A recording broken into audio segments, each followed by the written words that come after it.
그래도 제법 이름이 있는 호텔들에 가면 항상 그 국기들이 개양되어 있는 것을 봅니다.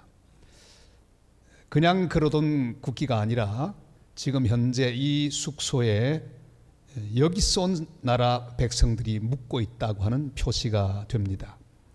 어딜 가나 거의 비슷한 그런 습관을 가지고 있습니다.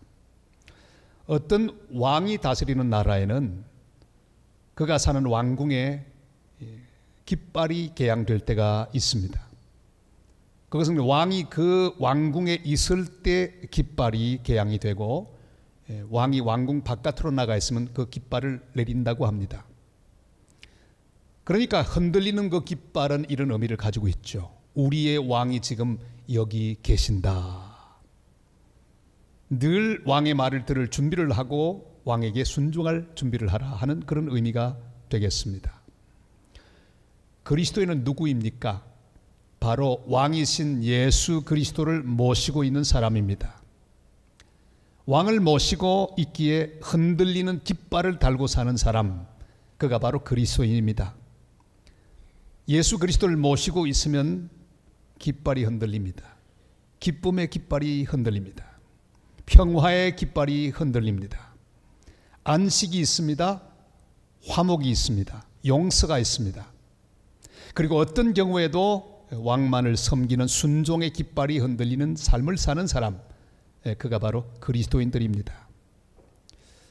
예레미야 선지자는 남왕국 유다에서 요시야 왕 그 시대부터 시드기야 왕까지, 마지막 왕까지 무려 40년 동안을 예언 활동을 했던 하나님의 선지자입니다. 예레미야는 눈물을 흘리며 말씀을 전했기에 눈물의 선지자라, 그런 별명을 또 가지고 있기도 합니다. 그는 유다가 멸망하는 것 가슴 아프게 지켜보았습니다. 유다의 멸망을 예고했습니다. 그리고 빨리 회개하고 돌아오도록 늘 하나님 말씀을 전했습니다.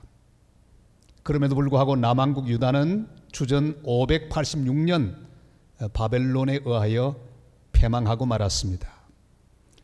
그런데 오늘 말씀을 보면 이 유다가 멸망한 것은 하나님이 그 성을 떠났기 때문이 아니라고 말씀합니다. 하나님이 버렸기 때문에 망한 것 아니라고 말씀하고 있습니다. 멸망당할 즈음에 가도 어려움 가운데 있어도 여전히 왕이신 하나님은 거룩한 성 예루살렘에 함께 계신다고 말씀하셨습니다. 오늘 19절이 이렇게 말씀하고 계시죠. 한번 같이 읽습니다. 딸 내 백성의 심히 먼 땅에서 부르짖는 소리로다. 여호와께서 시온에 계시지 아니한가? 그의 왕이 그 가운데 계시지 아니한가? 그들이 어찌하여 그 조각한 신상과 이방의 헛된 것들로 나를 경노하게 하였는고 하시니. 아멘. 여기 우리 인생에 놀라운 진실이 있습니다. 우리의 상황이 어찌 되든지, 우리의 처지가 어떠하든지 우리의 왕이신 주님이 항상 우리와 함께 계신다는 사실입니다. 요한복음 1장 14절이 이렇게 말씀하죠. 같이 읽습니다. 말씀이 육신이 되어 우리 가운데 거하심에 우리가 그의 영광을 보니 아버지의 독생자의 영광이요 은혜와 진리가 충만하더라. 아멘. 말씀이 육신이 되어 우리 가운데 거하셨습니다. 그리고 이 땅에서 모든 그리스도인들의 심령 가운데, 삶 가운데 함께 계십니다. 마태복음 1장 23절도 말씀하죠. 다 같이요. 보라, 처녀가 잉태하여 아들을 낳을 것이요 그의 이름은 임마누엘이라 하리라 하셨으니, 이를 번역한 적 하나님이 우리와 함께 계시다 함이라. 아멘.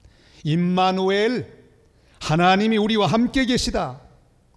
히브리 13장 5절 하반절도 이렇게 말씀하죠. 다 같이요. 내가 결코 너희를 버리지 아니하고 떠나지 아니하리라. 아멘.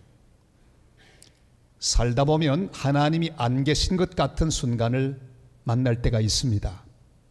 나를 이해해 주는 사람이 없습니다. 도와주는 사람도 없습니다.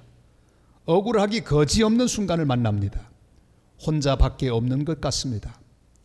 상황이 온통 뒤집어져서 통제할 길이 없는 경우가 있습니다. 풍랑이 일어납니다. 문제가 얽혀서 풀어 헤쳐나갈 길이 보이지 않습니다. 그러나 기억해야 합니다. 우리의 왕이 바로 여기에 계시다는 사실을 우리는 반드시 기억해야 합니다. 예루살렘이 막 짓밟히고 있습니다. 바벨론 군대가 무기를 들고 신발을 신은 채 성전에 진압하여 난동을 부립니다. 성전을 막 부숩니다. 그래도 분명한 사실은 여호와께서 그런 상황 가운데 있는 예루살렘 성전, 바로 그곳에 주님이 계시다는 사실입니다. 어떤 사람이 감옥에 들어갔습니다. 감옥에 들어가고 나니까 식구들마저 다 잊어버렸습니다. 찾아오는 사람이 없습니다. 하루 종일 감옥의 바깥을 쳐다보며 지냅니다. 절망감이 밀려왔습니다. 이제 나는 아무도 돌봐주지 않는 사람이 되었구나. 잊혀진 자가 되었구나. 그는 괴로운 나머지 벽에다가 썼습니다. 여기는 아무도 없다. 추운 겨울이 지나고 봄이 왔습니다. 그런데 창문가로 나비가 날아왔습니다. 새도 날아왔습니다. 꽃이 피는 모습이 보였습니다. 창문가에서 그는 나비와 더불어 놀았습니다. 그는 봄이 오고 있는 들판을 이렇게 보면서 자기가 쓴 글을 고칩니다. 이렇게 씁니다. 여기에 하나님이 계시다. 여러분, 하나님이 내 인생의 연장에 계시다고 하는 사실을 깨닫는 순간보다 아름다운 순간은 없습니다. 그러길 아우슈비츠의 감옥 속에서도 그들이 가스실로 들어가 목숨을 다 빼앗기기 전에 그들은 자기의 감방에 글들을 많이 남겼습니다. 많이 남아있는 글 중에 감동적인 글이 있습니다. 나는 해가 비치지 않아도 바로 태양이 있음을 믿는다. 하나님 계신 것 느껴지지 않아도 나는 하나님이 계심을 믿는다. 이게 믿음입니다. 바로 그 상황 가운데도 하나님이 거기에 계시다고 하는 사실을 믿는 믿음. 이것이야말로 이 세상을 이길 수 있는 귀중한 믿음이 될 것입니다.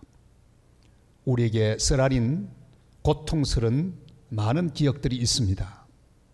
의사에게 어떤 질병에 대한 선고를 받던 그 순간도 기억이 나실 것입니다. 심각한 목소리로 목소리를 이렇게 낮추고 이거 좀 문제가 심각하군요.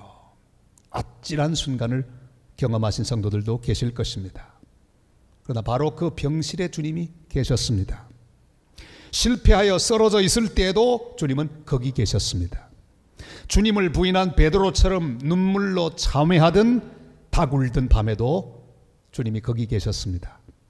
비난의 돌멩이가 날아오던 외로운 들판에서도 주님이 함께 계셨습니다. 그리고 지금도 내 삶의 정황이 어떠하든지 바로 여기에 주님이 함께 계십니다. 나의 부족함 가운데 계십니다. 약점 가운데도 계십니다. 눈물 가운데도 계십니다. 한숨 가운데도 계십니다. 우리의 왕은 나의 넘어져 있는 그 자리에도 함께 계십니다. 예배가 무엇입니까? 예배는 내 모든 삶의 현장 가운데 주님이 함께 계시다고 하는 것을 고백하고 인정하고 감사하는 현장, 그것이 바로 예배의 현장입니다. 예배하는 오늘 바로 여기에 계시고 내 삶의 상황 속에 계시는 왕을 인정하고 높이는 복된 하나님의 사람들이 다 되시기를 주님의 이름으로 축원합니다. 왕이신 주님이 함께 계심에도 불구하고 유다가 패배했습니다. 굴욕을 당했습니다. 모욕을 당했습니다. 하나님이 함께 계심에도 불구하고 어찌하여 그런 일이 일어나게 되는 것일까요? 주님이 그거 설명하고 있습니다. 그것은 바로 하나님을 경노하게 했기 때문입니다. 주님은 말씀합니다. 어찌 나를 경노하게 하였는고. 그들이 어찌하여 그 조각한 신상과 이방의 헛된 것들로 나를 경노하게 하였는고 하시니 말씀하십니다. 여러분, 왕이 왕궁에 계시다고 하면 마땅히 그 왕성에 살고 있는 모든 백성은 그 왕을 왕으로 섬겨야 합니다. 다른 말로는 왕 대접을 해드려야 합니다. 왕에게 합당한 경배와 영광을 돌려드려야 합니다. 그러나 이스라엘 백성들은 우상을 섬겼습니다. 돈을 섬겼습니다. 권력을 섬겼습니다.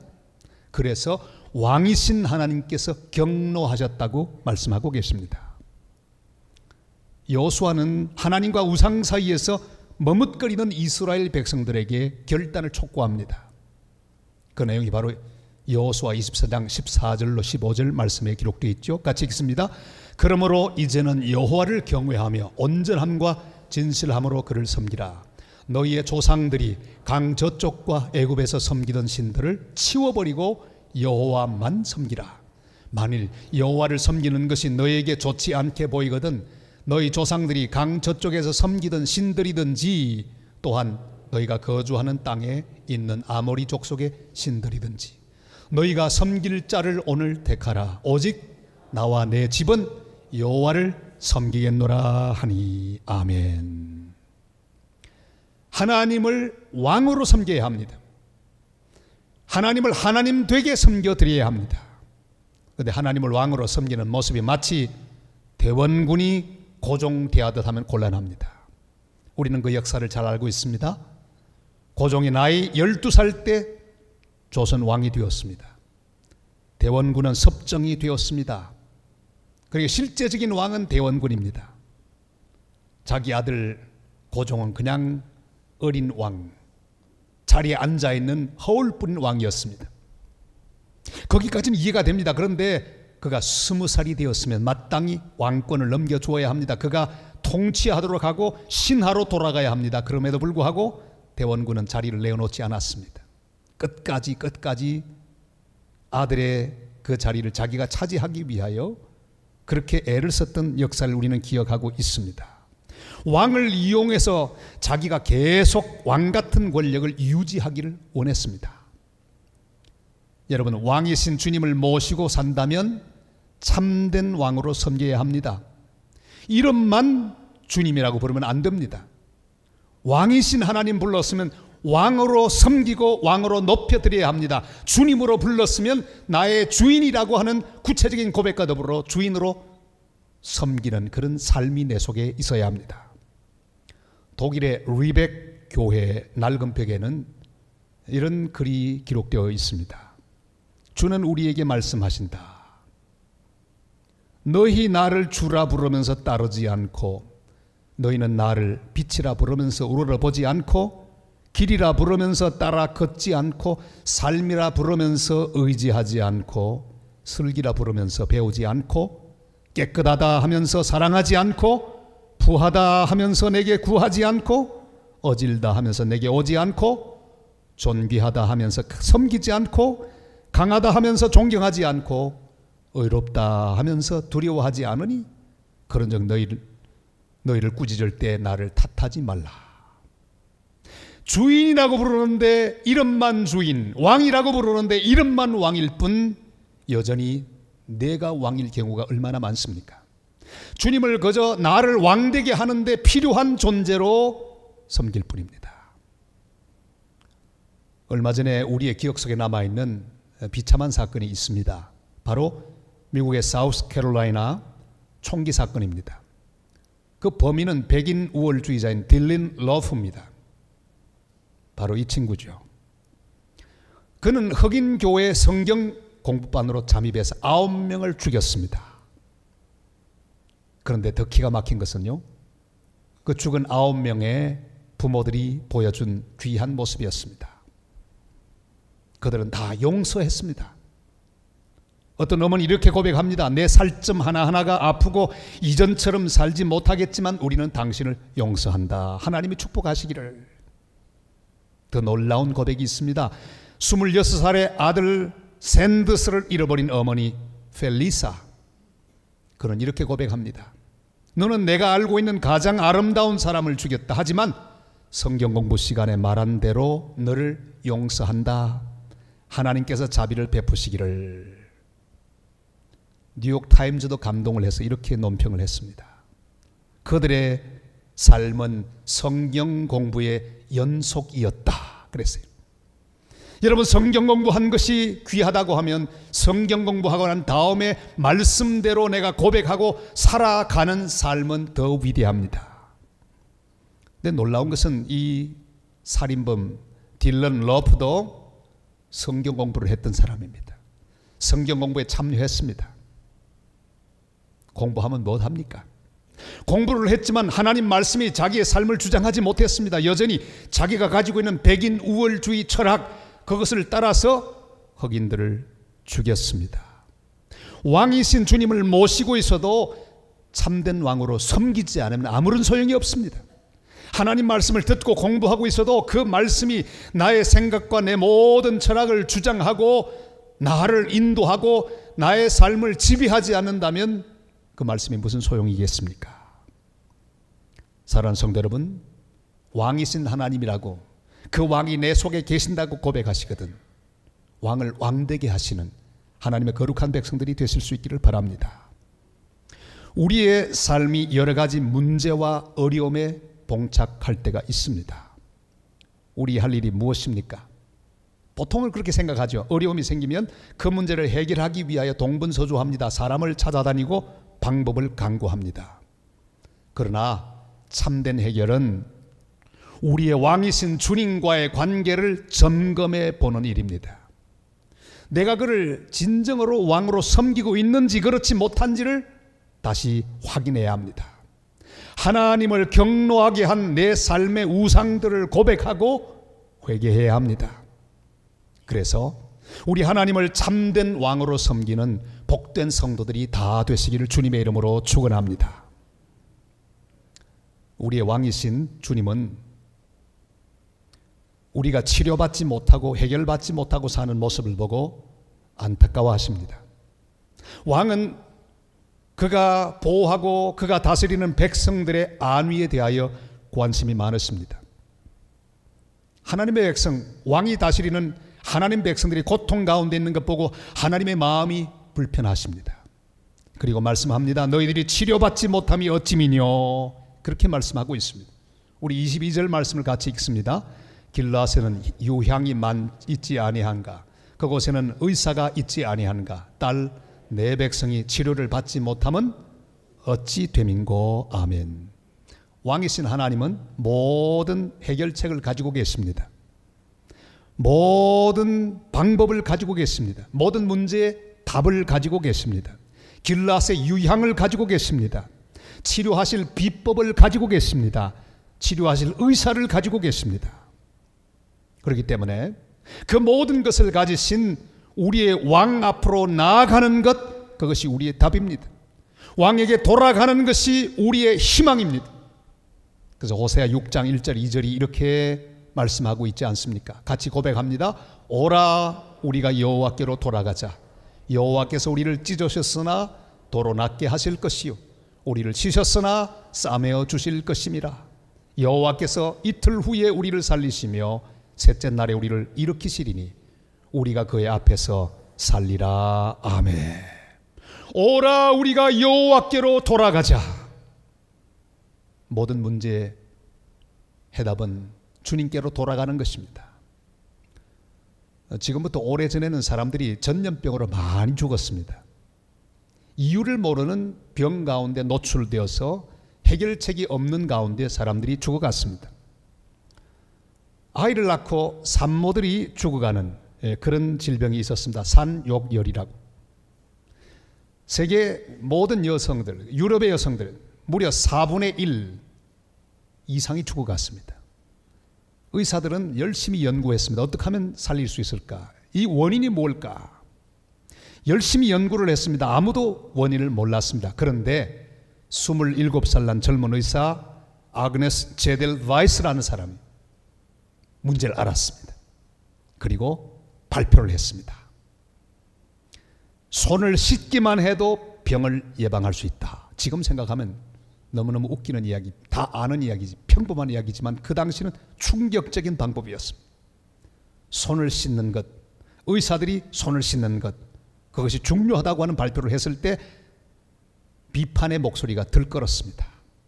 마구마구 이 젊은 의사를 비방했습니다. 왜냐하면 그 당시 그들은 믿음을 가지고 있었는데 의사의 손에 묻은 피고름은 신성한 것이다라고 하는 믿음을 가지고 있었습니다. 의사들은 손을 씻지 않았습니다. 그런데 이 젊은 의사 제델 바이스는 손 씻는 것을 강조하다가 비판을 당하고 결국은 체포를 당하고 정신병원에서 죽었습니다. 기가 막힌 일이죠. 너무 쉬운 가장 중요한 원리를 이야기하다가 그 당시 사회에 받아들여지지 않았던 그런 기가 막힌 사건이 있었습니다. 얼마나 어리석은 시대였습니까? 그러나 오늘 예배하는 우리 성도들이 기억할 수 있는 상황을 우리는 고백합니다. 우리 인생의 여러 가지 문제의 해답은 정치에 있지 않습니다. 철학에 있지 않습니다. 과학에도 있지 않습니다. 오직 왕이신 하나님께로 돌아가는 데 있습니다. 왕으로 오신 예수 그리스도께서 하신 첫 설교대로 회개하고 복음을 믿는 것입니다. 손을 씻는 데 있습니다. 하나님 앞에서 나의 모든 누추한 부분을 깨끗하게 씻는 데 있습니다. 죄를 고백해야 합니다. 주님의 보혈로 우리의 추한 죄를 씻김 받아야 합니다.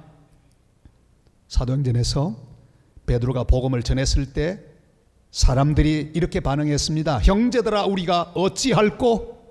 그때 베드로는 이렇게 말합니다. 사도행전 2장 38절로 39절 다 같이요. 베드로가 이르되 너희가 회개하여 각각 예수 그리스도의 이름으로 세례를 받고 죄 사함을 받으라. 그리하면 성령을 선물로 받으리니 이 약속은 너희와 너희 자녀와 너희 모든 먼 데 사람 곧 주 우리 하나님이 얼마든지 부르시는 자들에게 하신 것이라 하고 아멘. 회개하고 예수의 이름으로 세례를 받아라. 깨끗하게 하라. 여러분, 문제의 원인은 다른 데 있지 않습니다. 손만 씻으면 됩니다. 주님 앞에서 나의 누추함을 자백하고 주의 보혈로 깨끗함을 받고 주님 앞에서 하나님 이외에 다른 우상들을 세웠던 것을 회개하고 다 털어내기만 한다면 주님은 우리를 새롭게 하여 주실 것입니다. 사랑하는 성도 여러분, 우리의 왕이신 예수께서 우리와 함께 계십니다. 슬픔 중에도 계시고 실패 중에도 계시고 실망 중에도 계시고 심지어 징계받는 중에도 계십니다. 하나님의 매가 내 인생에 와도 그때에도 주님 가까이 내 속에 계십니다. 아무것도 염려하지 말고 내가 주님을 참된 왕으로 섬기고 있는지 점검할 수 있는 하나님의 사람들이 되시기를 바랍니다. 주님은 내 인생의 모든 문제에 대하여 해답을 준비해 놓으셨습니다. 치료약을 가지고 계십니다. 의사를 가지고 계십니다. 주님께 돌아가는 것이 답입니다.